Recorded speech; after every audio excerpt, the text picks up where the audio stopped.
I wasn't sure if I was going to fart or poop, and I was terrified. All women should train defensive moves. I actually started microdosing mushrooms at the time. I want them to sit with the thoughts in their head and knowing I'm gonna beat the shit out of them when I walk out there. Karisa Maxwell here with the Red Queen herself, welterweight champion for BKB Bare Knuckle, Jamie Driver. Jamie, when you think of bare knuckle, you think of blood and violence. Yet here we are, getting our nails done. When did you start dyeing your hair that just like iconic red? 12 years, maybe even longer. I've been doing it for a very long time. But I tried purple before, pink, blonde, none of them stuck, but the red, that was the one. I do it myself, and I do it every 4 to 6 weeks because I'm crazy and I hate seeing my roots come in. You had this entire shift in the way that you were training and prepping for your fights, a lot of lifestyle changes. My mindset is a lot clearer, walking this path with God and changing my diet. I'm working with a great nutritionist. His name is Luigi Meli. Amazing. He's the one that's helped me get from 147, which is my original weight class welterweight, down to now lightweight 140. Pretty easily, thank goodness. Your girl likes to eat and I love cookies, but no cookies this camp. What has been the easiest lifestyle change to make? Ooh, I don't know if I can say this, not smoking weed. This is Vice. I mean, I'm just saying, like I said, talking to God every day has really helped. It starts my day off. I talk to him and I pray just to cover me and walk with me all day long, and he does, thank goodness, because without him, I don't think I could do this. What was your experience that really fueled that fighter mentality for you? So during the time of COVID, I was in a relationship that turned into a domestically violent relationship. And that was what really put a lot of life things in focus for me. I mean, after I got out of the situation, during that time, I didn't think God was real. I was doing a lot of drugs. I was drinking, partying, trying to run away and escape. After I got out and finally got situated and I started searching and really searching for me, I got to rebuild myself. And I actually started microdosing mushrooms at the time. And that's what really, I remember one day, like my brain just opened up and I was just like, wow, I'm so, like it changed my whole mindset and attitude. I was like, I'm really grateful to even like be here. And boom, here we are. 3 years later, I'm world champion, about to be double champ. Bare knuckle is probably the most relatable combat sport for women to watch. So like if there was something that you could tell women watching this sport, like, hey, pay attention to this one thing, like this one thing could save your life, what's that go-to move? Man, hit him fast and run if you can. Or if you got to kick him in the nuts or hit a quick headbutt, something, you just hit and run. Like, especially if you're not training full time. I mean, I think all women should train defensive moves. And it's scary out there, honestly, as a woman. If you're not going to learn how to fight, obviously have a little pew-pew on you, something. I keep my heaters on me, my left and my right hand. But definitely, I mean, a nice quick jab or quick throat punch is quality. That's a good one. I can't imagine too many people wake up and they're like, I want to get punched in the face and punch people back. Like, this is what I want to do for the rest of my life. I know I was a little kid on the bus and some kids spit on my brother and I smacked him so hard he fell out of the seat and I got suspended from school. My nickname as a kid was Bam Bam. What made you decide you wanted to start MMA, and then ultimately, what was your reason for transitioning into bare knuckle? When I was about 8 years old, I remember seeing Layla Ali fight on TV. And I told my dad, I want to be a boxer. I want to do that. He said, no. You're not going to do that. You're my only daughter. Like, that's just not going to happen. Fast forward, like 11 years later, I was 19 years old. I'm dating this guy, and he's an amateur MMA fighter.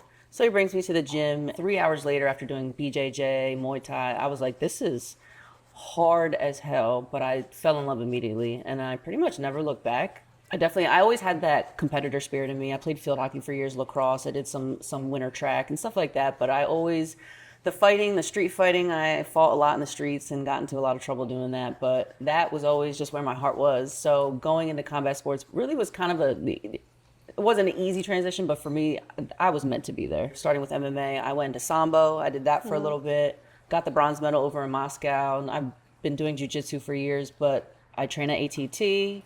COVID hits and most of the regional shows were shut down. I found out I had a small bleeding tumor at the base of my brain on my pituitary.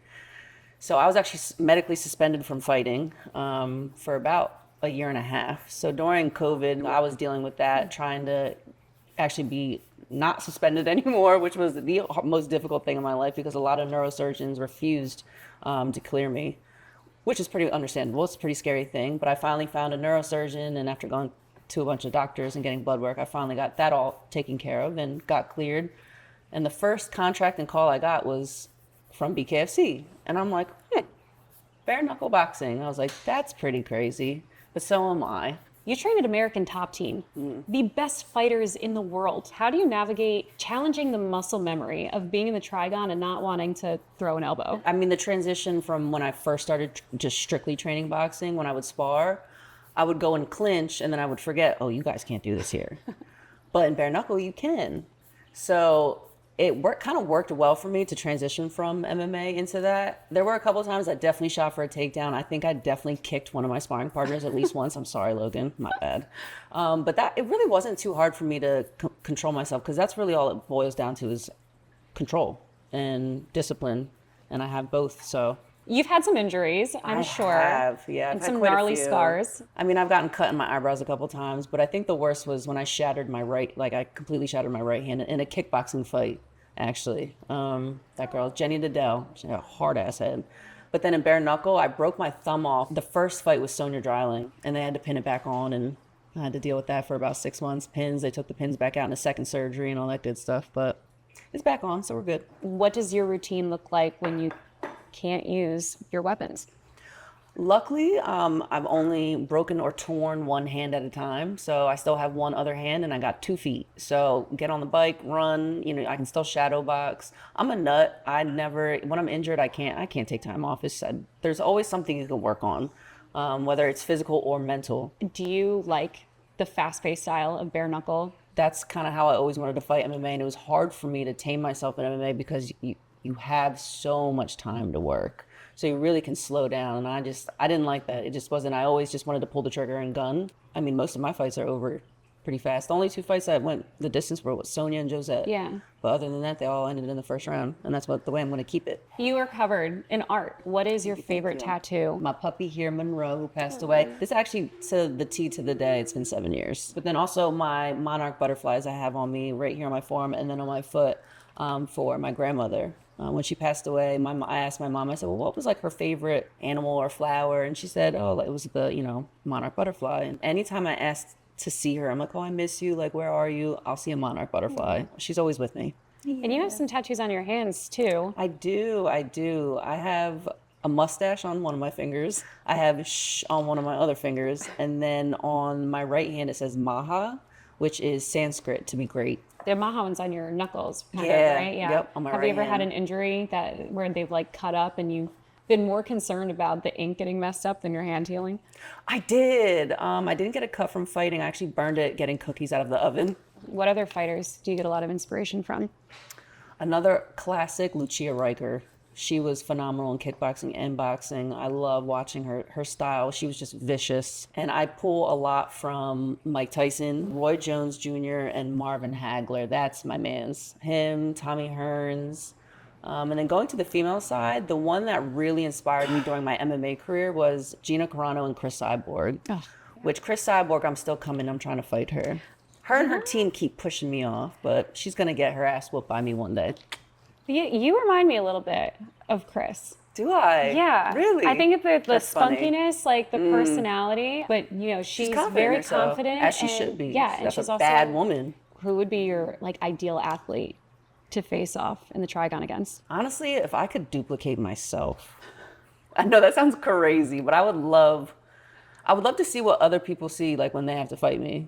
I really want to fight Chris Cyborg. I really want that fight. That's a great fight. Clarissa Shields. She tried MMA, which is great, but I don't know if we could get Karisa. I'd fight her in MMA. I would actually, that would be a fight. I would go back to MMA to fight her. Terry Harper. Mm-hmm. She'd be a fun one to fight. I like her too. I watch her a lot. When it comes to camp and it comes to fight week and cutting weight, there's one thing that men don't have to worry about: syncing up with their Mother Nature calendar. Yeah, Shark Week. Yeah, yes, gotta Shark love Week. It. I know when the luteal phase is coming, and then I know when the menstrual phase is coming. And it's like, damn.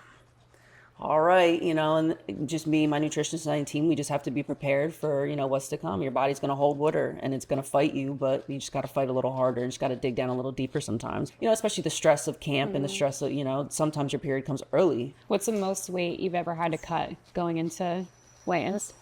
most weight I had to try and get off was 22 pounds, but I only got off 17 pounds.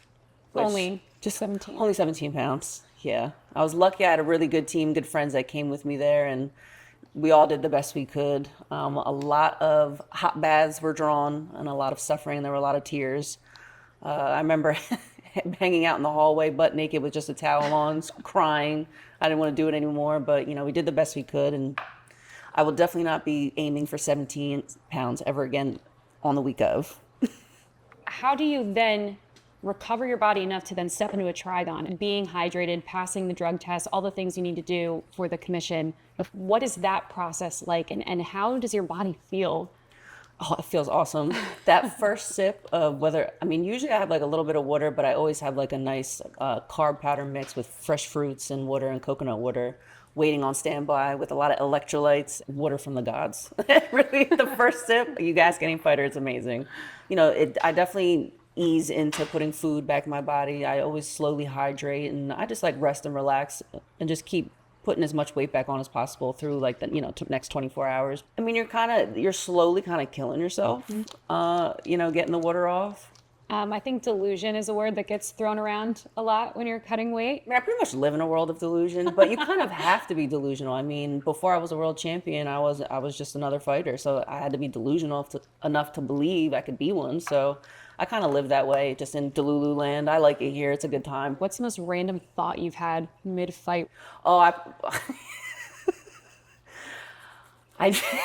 don't even know if I want to say this. I wasn't sure if I was going to fart or poop, and I was terrified. It was a fart, just so everybody knows. It was okay. Thankfully. Thankfully. That is so much better than anything else I thought you were going to say. Just being honest. I love it. I love it. What are the non-negotiables that you have to do on fight day before you step in the trigon? First thing, as soon as I wake up, always pray to God now.